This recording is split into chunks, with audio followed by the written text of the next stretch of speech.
Hello, my name is Gene Golub. I have the honor to be the mayor this year. On behalf of the Township Committee, Deputy Mayor Dave Salkin, Anthony Amiano, Dorothy Avalone, and Ray Kershaw, welcome to this edition of From the Mayor's Desk in the Field. Today we are here at the original West Freehold Schoolhouse, one-room schoolhouse, and with me is Cheryl Cook, known as Cookie, who's the Vice Chair of the Historic Preservation Committee. What's happening, Cook? Well, we're doing a reconstruction project of the schoolhouse. The schoolhouse dates from 1847, so it's 171 years old. And we've had several coats of paint on it, and unfortunately it got to the point where the wood just wouldn't take the paint anymore, so we decided that it was time to give the lady a facelift. So we're giving her a facelift, and we're going to show you some of the points of the reconstruction right now, if that's okay with the mayor. We'll take a walk up onto the porch, and I'll try to give you some insight as to how the construction was done. And then, Gene, I'd like to maybe interview the contractor. Cookie, before we go inside, let's just look at the building itself. How old is the building? The building is 171 years old. It did have one addition put on it, and that is the front addition, which we're really going to see the inside of. That was done in 1883. Describe the type of building, the clapboard, etc. Well, it's a cedar clapboard, and inside the cedar clapboard is an insulation they used back in the 1800s, which were bricks. They brick-lined every wall so that it gave it more insulation to keep the temperature sort of even, but not really. Wasn't the greatest. The foundation is also very interesting. We can get that on the camera. Let me get out of your way. Because you can see that the foundation is actually stones, almost like a stone wall. That's right. Part of the stone is bog iron, and the bog iron was brought over as ballast on the ships from England.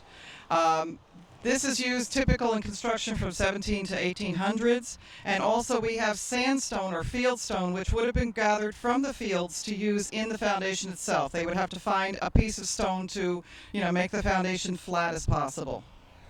If we look at the front porch, we can see the front porch is probably quite old, but it's resting on a piece of concrete, and there are stones that are laying underneath, so apparently that part of the foundation for the porch failed, and they put the concrete in. That's right. It was actually done by the Battleground Historic Society back in the early 80s. They were the ones who helped to preserve this part of the schoolhouse, and we thank them for their preservation efforts on our behalf. Terrific. Let's walk up onto the porch and see what else we can see. Apparently, the clapboard has been removed from the front as it has from the other parts of the house. And you can see that it's a lath and plaster. And these columns here look as if they're hand hewn. Yes, they would be.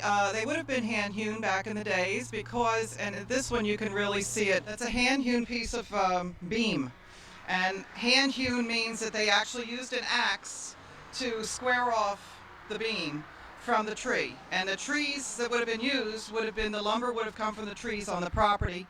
This property was actually donated to the Board of Trustees for $25 back in 1837, I believe, is when the school actually started, and it was the Board of Trustees from Rudolph Skank, who was one of the owners of the Oakley Farmhouse and Oakley Farm, which incorporated this piece of property.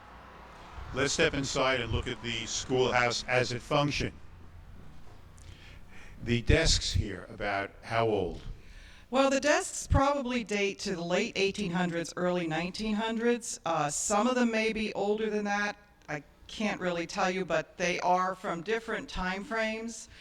They were all bought from a place in Trenton, and they are functioning school desks. They have the inkwells holes. They have a little slot underneath where you would put your books, of which they didn't have many because back in the 1800s there were not a lot of textbooks given out. And it seems like every student has their own small blackboard to be able to write on. That's right, because in the 1800s you didn't have paper. Paper was very expensive. Ink was very expensive, so that wasn't able to be used. So what we did is, and I think I can do a demonstration for you would be better. Let me walk up.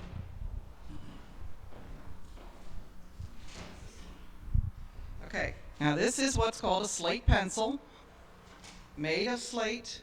This is a slate chalkboard, and the student would have written, so let's just say I'm going to write my name. You can write slate on slate, and then when you're ready to get rid of this part of the problem, or this, you just go like that, and it's empty. So there's no, it was like recycling. We didn't have to recycle anything. We didn't have to throw anything away. Nothing was thrown away, everything was used. The bell right over here, was that part of the original building, or is that just an added artifact? That is the original schoolhouse bell that was used to call the children to school and to let the parents know at the end of school that they were coming home. The bell used to sit on the top of the building in a cupola, but unfortunately the age of the building has made it to the point where we can't put a cupola back up there because it won't be stable enough. It's too much weight to be put on the building. So we've decided that we're going to house it right here. And what we do is when we have school programs or Girl Scout or Boy Scout troops come in, whoever's birthday is closest to the day of the program gets to ring the bell. I love it. So it's a fun time for the kids. They love it. So it looks like a stove up in the front. Was that? That's not original. Not original. Okay. It's what's called Franklin? a Vermont casting stove, and it is run off of propane right now. But I do want to show you where the original stove was, and I have an actual picture of what the schoolhouse looked like in 1903. So I would like to show you. I hope we can get this on camera. I think we can.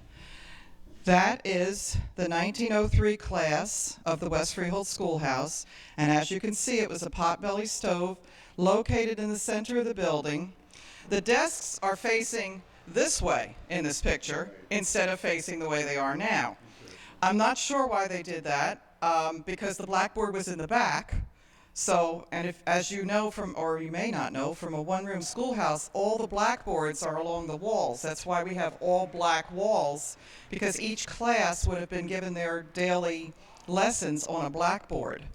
So, I believe they did this just for the picture.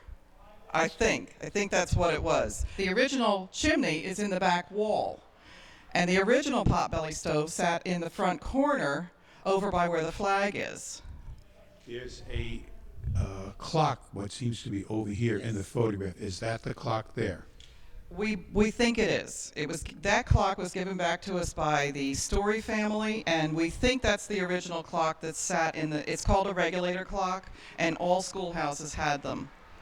We also have the picture of George Washington, which was again a requirement of the school, and that is the reproduction of the Gilbert Stuart painting. And then over on this side, we have Abraham Lincoln. Gary, I don't know if you can see that or not. That was donated to us from Romeo Cascais, and that again is his. That's the portrait that hangs in the White House of Abraham Lincoln, which was again a prerequisite for schoolhouses to have these two particular portraits in their schoolhouses. You can now see some of the reconstruction as it's moving forward. Head of the construction crew, Paul, tell us about what's here. Well, we have a siding project going on here. We stripped all the existing siding off and did some minor framing repairs and insulated everything, put some plywood up, and now we're installing new cedar clapboard. The frames for the windows seem to be distressed. Anything going to happen there? Well, we're refurbishing the existing frames. We're not going to replace the windows or the frames. We did the windowsills last year, so we do have new windowsills. But what we're doing is scraping all the existing woodwork and re-glazing the windows. We're going to replace any broken glass, and then we're going to oil prime everything and give it a fresh coat of paint. And this way, the existing woodwork will still be the original, which is old. So that's a good thing. Right. We're trying to get this schoolhouse put on the National Register. We do have, of course, three other properties in the township. We have the Oakley Farm, which is listed on the National Register, which is located at the corner of Wemrock Road and Oakley Drive. We have the Georgia Road Schoolhouse, which has become listed on the National Register of Historic Places, and we would like to get this one. There's only one hang-up on this one, and that is because it had an addition put on it.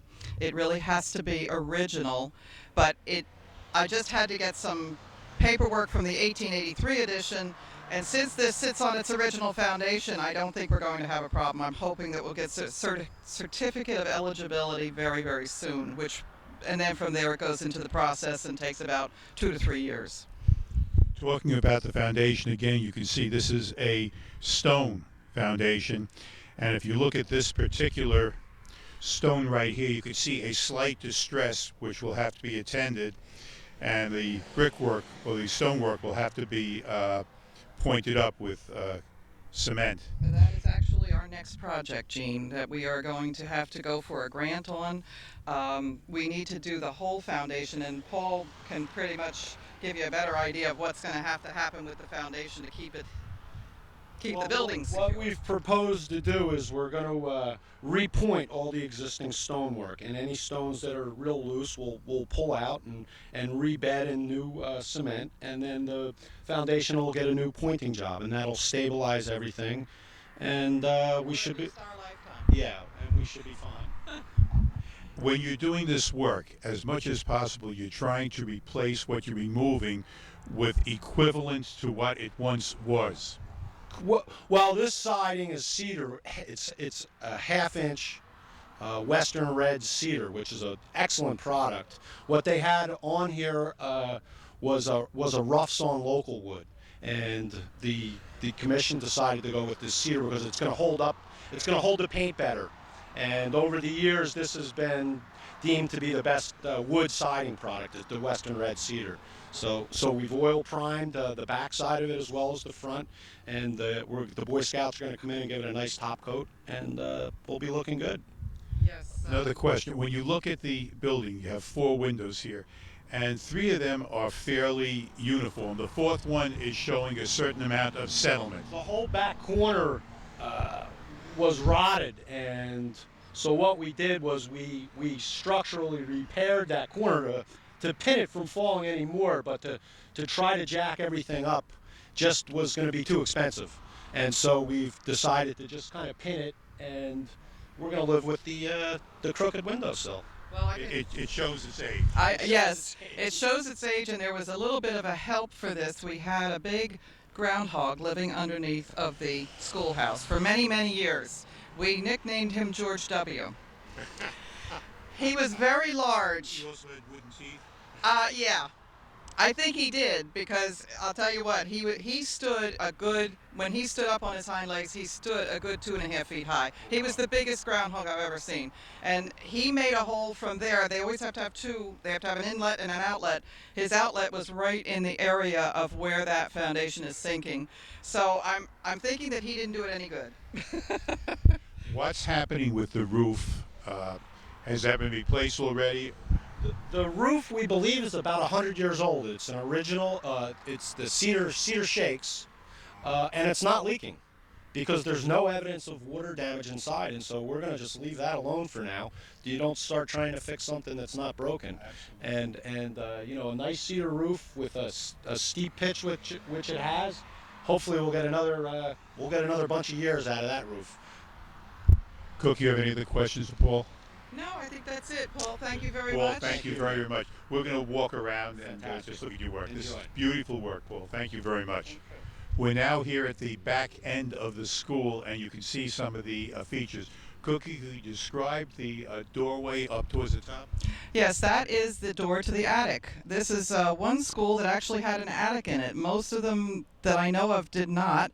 And it's a fully functional attic. We do have screens stored up in there for the windows. And that door is original to the building. We chose to leave that on because that will help with our National Register status. When you look at the roof line and you see the shaker shingles, It is very well done, and it is remarkable that it has lasted this long. Yes. Cedar roofs were very, as long as they weren't in an area where they would get too much dampness, they usually held up very, very well. I've been told that they will, for between 150 and 175 years for a good old cedar wood. The propane tank, I assume, is what's heating the inside. Is that a historic propane tank? Yeah, it's about 5 years old. I just wanted to talk about the windows in this building. The windows are original, which is one of the reasons why we're not replacing them. We would rather leave the window frames as much intact as possible, and that is why Paul is he's actually started on this window down here. Unfortunately, we lost a couple panes by him, having to try and get the old glaze out. But if you'll notice, there's a very, very thin piece of wood here. That is what is holding the two glasses in, and then they glaze to that point. And this window itself, you can see this little round piece of wood here is called a peg. This is a mortise and tenon type of construction that was used in the early 1800s, even up until, I would say, late 1800s. It's one of the best types of constructions you can have. Very expensive stuff. Yes, and we have the same thing in our barns over at the Oakley Farm, where the entire barn is pegged together so that the rafters, the beams, everything, there's no nails. They didn't use nails. I have an example of some cut nails inside, which I'd like to show you, in a piece of trim molding that was done, if we can do that. Sure. Okay. On the way there, let's take a look at the general area. We have this house, which is quite a historic, and if we walked farther down here towards Mounts Corner, we could then see other historic features, other historic buildings. And down the road, we have the Oakley House. So there's a lot of history at this general area. Yes, there is. We have, actually, let's try to walk down this way, and if we can get the camera to turn, we might be able to see the barn from here. We can just about see the tip of the barn, and yeah, we're going to lose it. But in the Mounts Corner Shopping Center, in the very rear corner, which would be the northwest corner, we have the Solomon Barn and the Solomon House. The Solomon House has been turned into an art store, and they have restored a lot of that house back to its original. And the barn is going to have two sources in it. One is going to be a pancake restaurant on the first floor, and the second floor is going to be a museum. It's the Jewish Heritage Museum of Monmouth County, and it's going to be a wonderful, wonderful